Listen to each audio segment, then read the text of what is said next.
Hey everyone, it's Dr. Ramani. Welcome back to this YouTube channel on all things related to narcissism, narcissistic relationships, and in all kinds of situations, not just sort of marriages and close relationships, but families, workplaces, you name it. One question that's come up a lot, is this idea of I have one parent who's very narcissistic, and then I had another parent who wasn't. And yet there's a lot of anger at that non-narcissistic parent. The narcissistic parent is easy, right? The anger there. But there's anger at the parent who sort of was the other parent. And people have a lot more complicated feelings and grief about that. So that's what I'm going to take on today. But as always, before I get to that, if you're new to this community, these are the kinds of complicated issues we take on related to narcissism. Please join our community, hit that subscribe button. And we are getting into the habit of posting videos every day again. So please hit that bell and you'll get the notification each time we do. So let's take this on. Let's take on now this unique grief that is associated with having with that relationship you have with the non-narcissistic, parent. So there is a very unique grief and anger in the relationship you have that relates to that parent who stayed or was married to, or, maybe they are no longer married, but with the narcissistic parent, that parent who's non-narcissistic. For those of you who had one narcissistic parent, and the other parent actually didn't have this pattern, you definitely had a uniquely painful childhood. Because there are many reasons your non-narcissistic parent might have stayed in one of these narcissistic marriages. And as you grow up in this kind of family situation and endure the rigors of this sort of narcissistic family system, and then you emerge into adulthood, it can be extremely painful.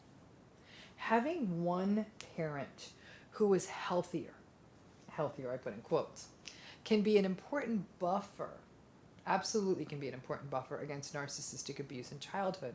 However, and sadly, in the majority of cases, a parent who stays in one of these narcissistic relationships, especially in prior generations, if you're a little older like me, your parent may not have fully gotten it, did not even know what the heck narcissism was, and didn't understand the impacts of what this pattern would do to everyone around that difficult parent.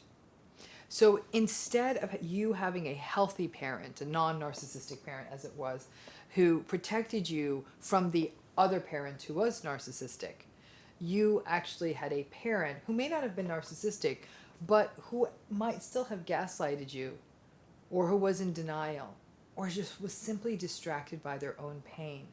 To be married to a narcissistic is an all-encompassing kind of pain.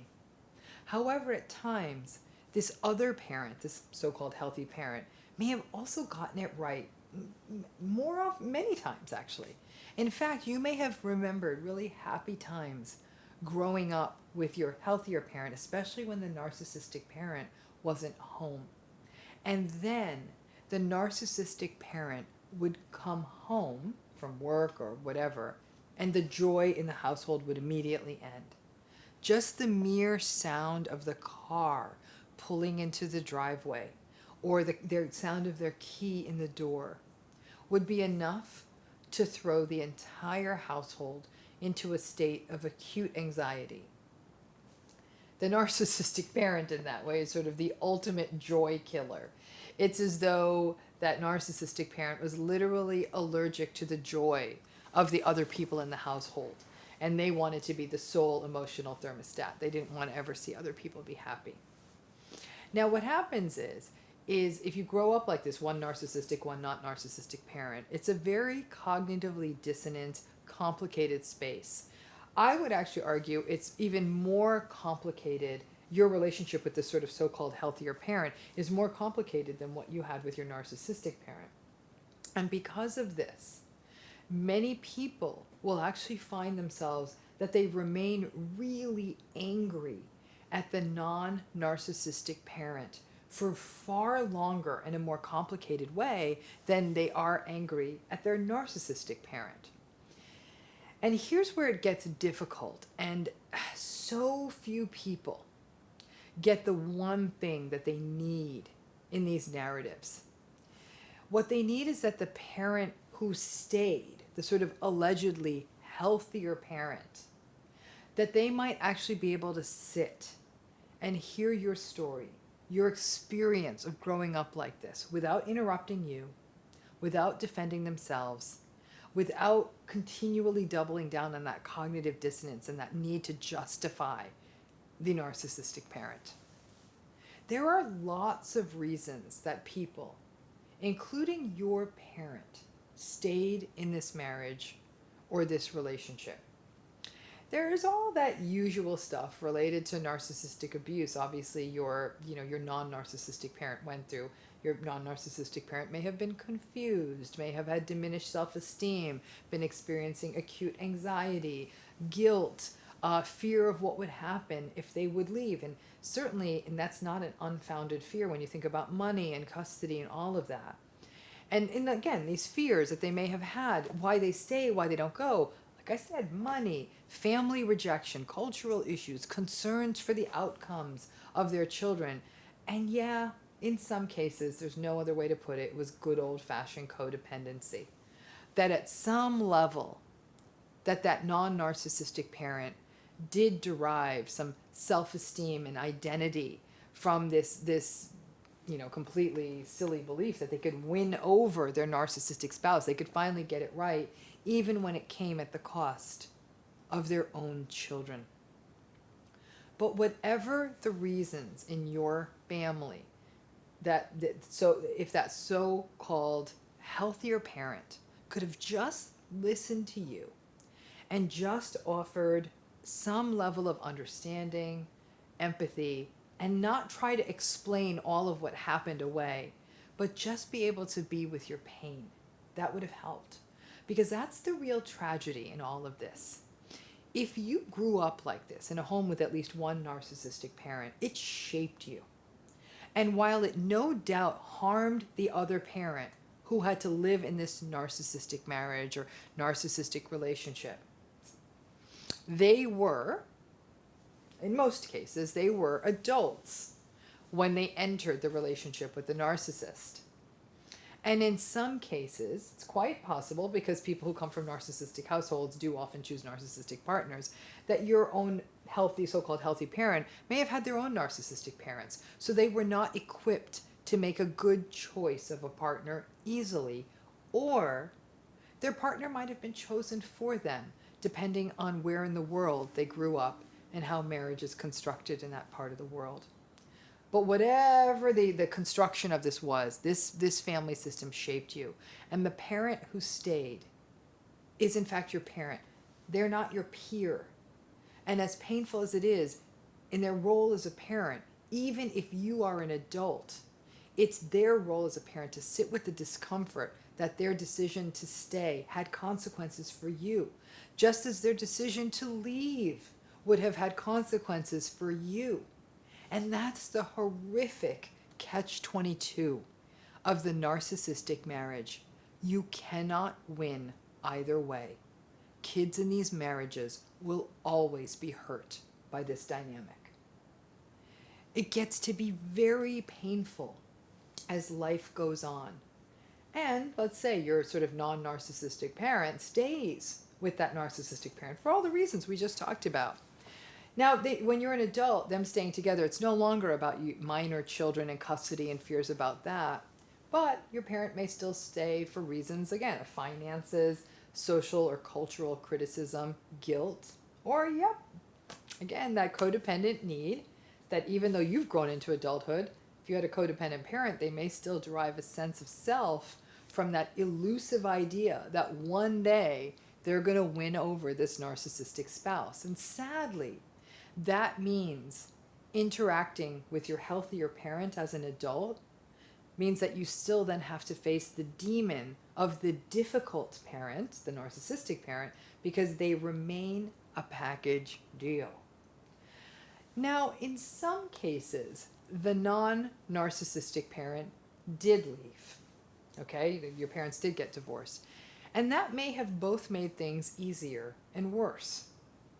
As an adult, it may be easier because now if you want to interact with the non-narcissistic parent, you may not have to deal right there with the more difficult narcissistic parent, but also you may also not need to deal with the anger and hurt that comes from dealing with the narcissistic parent.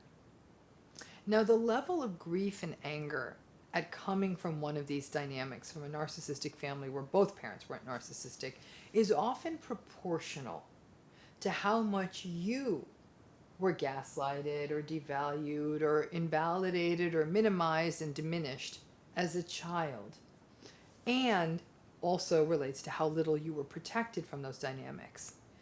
If you were experiencing and you were witnessing lots of narcissistic abuse, and simultaneously as a child, no one was reassuring you that you are not responsible for this big, fat, narcissistic mess and situation, then that's the worst case scenario. That's going to have some of the most far-reaching psychological impacts.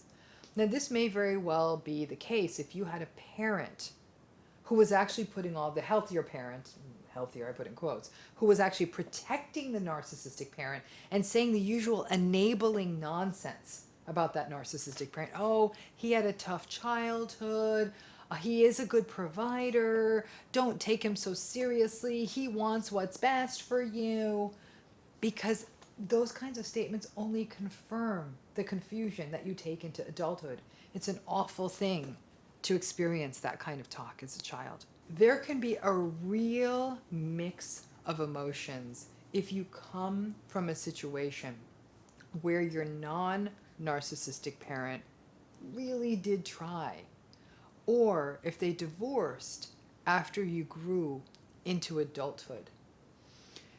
You may actually feel as though this would have been a lot nicer, maybe, had it happened earlier in your life, because that would have been less exposure to the narcissistic parent, but it is what it is. Or if your healthier parent finally has the moment that they actually get the narcissism.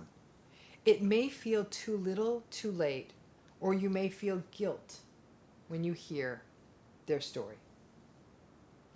It is normal to be angry at a parent who not only stayed in a narcissistic marriage like this, but also kept you in a situation like that. It is normal to be angry when one parent makes excuses for the other narcissistic parent. It is normal to feel guilty about the narcissistic abuse your parent experienced. You couldn't do anything about it because you were a child, and especially if you knew your parent could not get out. It is normal to feel angry at your narcissistic parent for a lifetime. When people tell you, oh, that's the past, just let it go, they don't understand. They don't understand what you went through, because that past shapes your present. The first step as a part of healing from one of these complex dynamics is to give yourself permission for these emotions. Yeah, your healthy parent may not have had options, or may have suffered, or may finally get it later in life, or may have done their best. It depends on your story, but they're all very different. That may be true. But you are not responsible for this mess. Taking the time to grieve is absolutely critical. And you're going to go through all the stages back and forth a few times. Denial, anger, all the way down. You can release this, but you can't release it if you keep judging the situation and yourself. Stop making rationalizations and justifications for it. Your healthier parent did have choices. They may not be the choices you think, just like leaving, but they did have choices, and they didn't necessarily always use them to ease your path. You're not responsible for them not making the choices that were good for you. That's on them. However, what you are responsible for is that it's time for you to do the work as an adult, if you haven't already. You need to take your time, be gentle with yourself, but at some point recognize that your non-narcissistic parent cannot unring a bell. If you are fortunate enough that they're willing to bear witness to your pain, not gaslight you, and hear you, really hear you, not interrupt you, hear you, that may be about as good as it gets. The adulting part is on you to grieve, to set boundaries, and to either make a decision if you're going to reconnect with that non-narcissistic parent or let it go. But what is not healthy for you is to stay in that place of purgatory, to keep bashing that parent who stayed. It isn't good for you to turn another person into a punching bag, no matter how angry you are at them. After all, remember, this is what the narcissistic parent did to all of you. You don't want to repeat that cycle. And if you don't get that moment that so many hope for, that moment of bearing witness, then it's on you to decide how you're going to move forward. Gray rock, no contact, that's on you. But if you're going to stay in the middle and just live in denial and keep taking it out on that parent, it's not good for you. For many people, the narcissistic parent is actually a little bit easier to deal with. You can remain distant. The narcissistic parent is never going to get it. They're never going to change. And there's often less cognitive dissonance once you understand the patterns of narcissism. You get it. Radical acceptance, got it. But with the parent who is not narcissistic, but who stayed, and with whom you may have gotten some of your attachment needs actually met when you were younger, who you could have seen would have been a very different parent and had a very different life were it not for their narcissistic spouse, your narcissistic parent. It becomes far, far more complicated. It is a complicated grief stew of love, anger, shame, guilt, frustration, and a childlike wish of wanting and wishing it were different. That is much, much more complex to process and to be with those complicated emotions. But I want you to understand that this complicated mix and this grief is part of the process. These are incredibly heavy burdens to carry.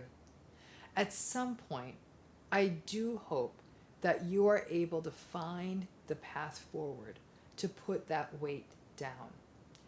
I know it gets much, much more complicated than this. If we were to look at the parent who stays in one of these relationships, it's literally a continuum of parents who are actually quite solid and healthy and actually were able to be present with your pain, but are in impossible situations that might be cultural, financial, religious, a whole host of issues there. And the far end of the continuum, obviously, is the deeply codependent parent who is incapable of seeing the damage wrought by the narcissistic parent. The further you are down that continuum to the parent who just was blind to the harm being that was being generated on you and your siblings and on them themselves, often the worse the kind of legacy narcissistic abuse damage is. If the other parent, you're able to see that, I still think there's a lot of damage that happens from a narcissistic parent. But to have felt that that parent says, I am so sorry. I know how hard this is. You're wonderful. That other parent can't see it.